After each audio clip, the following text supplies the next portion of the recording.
केंद्रीय बजट 2026 पर भाजपा के राष्ट्रीय अध्यक्ष नितिन नवीन ने कहा कि मैं इस बजट का स्वागत करता हूं।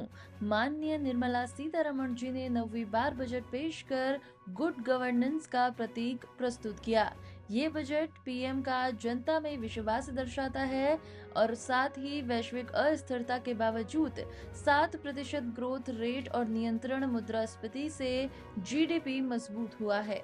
मोदी जी का कर्तव्य भवन में बना हुआ कर्तव्य पथ पे चलने वाला ये बजट का मैं पूरा स्वागत करता हूँ। जिस प्रकार से माननीय निर्मला सीतारमण जी ने लगातार 9वीं बार अपना बजट रखा है, ये भारत सरकार की पॉलिसी सस्टेनेबिलिटी और गुड गवर्नेंस का प्रतीक है। माननीय प्रधानमंत्री जी का जो विश्वास जनता के बीच में है, उसको ये बजट पूरी तरह से दर्शाता है।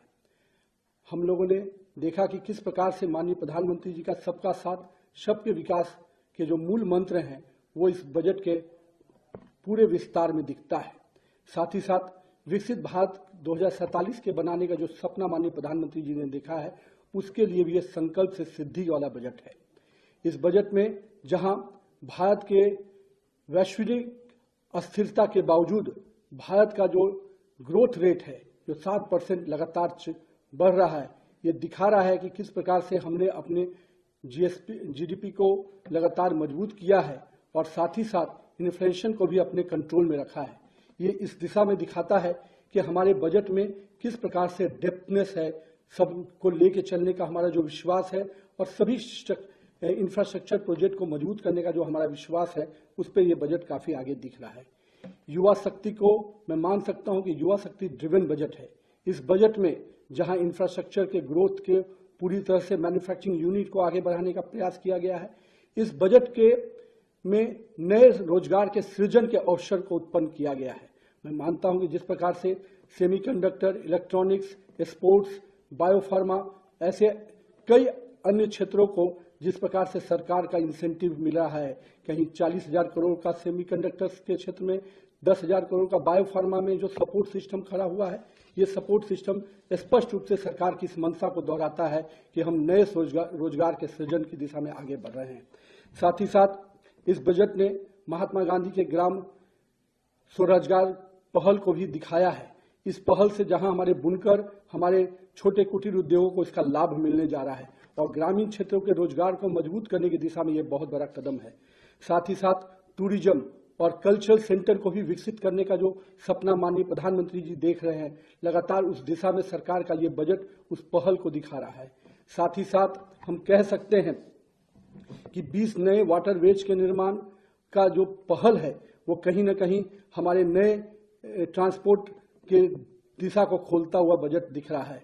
जहां अब तक हम लोग एयरवेज, रोडवेज पर काम करते थे, ट्रेन पे काम करते थे, रेलवे पे काम करते थे, अब हम वाटरवेज की दिशा में भी बेहतर अवसर के साथ आगे बढ़ रहे हैं।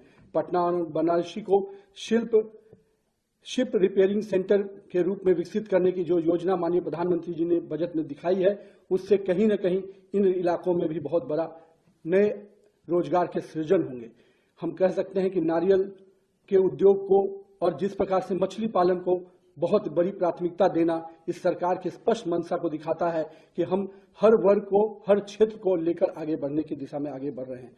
मैं माननीय प्रधानमंत्री जी को और निर्मला सीतारमण जी को इस चीज के लिए भी बधाई देता हूं कि जहां आपने ट्रांसपोर्ट सेक्टर्स को पूरे आगे बढ़ाने में आपने बड़ा कदम उठाया, आपने बजट में बड़ा आकार दिया, वहीं डिफेंस सेक्टर को आपने 7.8 लाख करोड़ के बजट से स्पष्ट संकेत दिया है कि हम देश की सुरक्षा के साथ कोई कंप्रोमाइज नहीं कर सकते हैं।